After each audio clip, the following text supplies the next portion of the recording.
Bismillahirrahmanirrahim. Perkenalkan, nama saya Rila Pangesti dengan NPM 202121057 dari jurusan Pendidikan Bahasa Indonesia.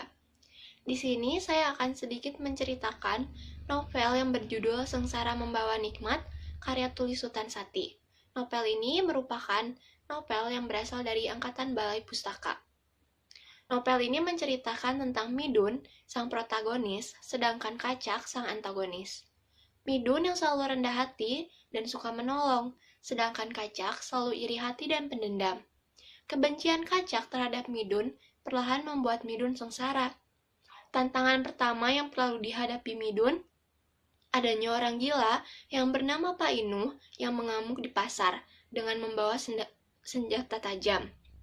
Midun berhasil menjadi pahlawan di sana. Namun Kacak tak tinggal diam dan melaporkannya pada Tuanku Laras. Karena Pak Inuh terluka dan ternyata masih merupakan sanak saudara dari Tuanku Laras. Midun diberi hukuman melakukan pekerjaan berat selama 6 hari, dan selama itu pula ia disiksa oleh Kacak. Tantangan kedua yang perlu dihadapi Midun, istri Kacak tenggelam. Midun berhasil menyelamatkannya, tetapi Kacak malah menuduhnya melakukan hal yang tidak-tidak pada istrinya. Perkelahian pun tak dapat dihindari. Hal ini berimbas pada Midun yang diadukan kembali pada Tuanku Laras dan diberi hukuman untuk menjaga kampung saat malam. Tantangan ketiga yang perlu dihadapi Midun, sosok pembunuh yang sudah siap untuk melenyapkan Midun. Kericuhan dan kekacauan terjadi di area pacuan kuda. Tak lama kemudian datanglah polisi dan menangkap mereka semua. Sayangnya, Midun dinyatakan bersalah. Tantangan keempat yang perlu dihadapi Midun akhirnya dibawa ke penjara di Padang. Selama di penjara itu, Midun mengalami berbagai siksaan. Dia disiksa oleh para sipir penjara ataupun oleh para tahanan yang ada di dalam penjara tersebut. Para tahanan itu baru tidak mengganggu Midun ketika dia suatu hari berhasil mengalahkan Ganjil, salah satu penguasa di penjara tersebut.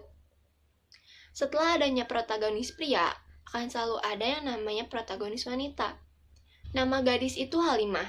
Pertemuannya dengan Midun terjadi karena sebuah kalung yang ditemukan oleh Midun saat dia sedang bertugas di luar penjara untuk menyapu jalanan. Halimah ini merupakan sosok perempuan yang cantik. Dia tinggal dengan ayah tirinya. Halimah ingin pergi dari rumah tersebut dan ingin tinggal di rumah ayah kandungnya yang tinggal di Bogor. Keluar dari penjara, Midun membawa lari Halimah dari rumah ayah tirinya tersebut. Usaha Midun untuk keluar dari penjara tidak sia-sia. Dia dibantu oleh Pak Karto yang merupakan seorang sipir penjara yang baik hati. Midun membawa Halimah ke Bogor ke rumah orang tua Halimah. Di sana Midun diperlakukan dengan baik. Namun dia merasa tidak enak dan memutuskan mencari pekerjaan ke Betawi dan bertujuan untuk meminang Halimah nantinya. Tantangan kelima yang perlu dihadapi Midun, dia telah ditipu. Midun berkenalan dengan saudagar kaya keturunan Arab yang bernama Syekh Abdullah. Midun menerima modal uang pinjaman dari Syekh tersebut. Midun membuka usaha dan sukses. Saat itu Syekh Abdullah menagih hutangnya, namun ternyata hutangnya menjadi berbunga. Midun tidak bersedia membayarnya, apalagi menyerahkan Halimah untuk menjadi istri dari Syekh tersebut. Akhirnya, dia diadili dengan tuntutan hutang. Dalam persidangan itu, Midun dinyatakan bersalah oleh pihak pengadilan. Midun akhirnya masuk penjara lagi. Selanjutnya, kesuksesan pun tiba. Pertemuan Midun dengan seorang sinyo Belanda membawanya pada titik balik dalam hidupnya. Saat itu, Midun telah bebas dari penjara. Dia melihat ada seorang pribumi yang mengamuk menyerang sinyo Belanda. Midun kembali beraksi menjadi pahlawan untuk sinyo Belanda tersebut. Sinyo Belanda itu sangat berterima kasih kepada Midun yang telah menyelamatkan nyawanya dan mengenalkannya pada orang tua sinyo Belanda tersebut yang ternyata merupakan seorang kepala komisaris. Midun langsung diberi pekerjaan. Pekerjaan Midun yaitu menjadi seorang juru tulis. Setelah mendapat pekerjaan tersebut, Midun pun melamar Halimah dan mereka menikah di Bogor di rumah orang tua Halimah. Kenaikan pangkat dialami oleh Midun karena prestasinya yang begitu baik. Dia diangkat menjadi kepala menteri polisi di Tanjung Priuk.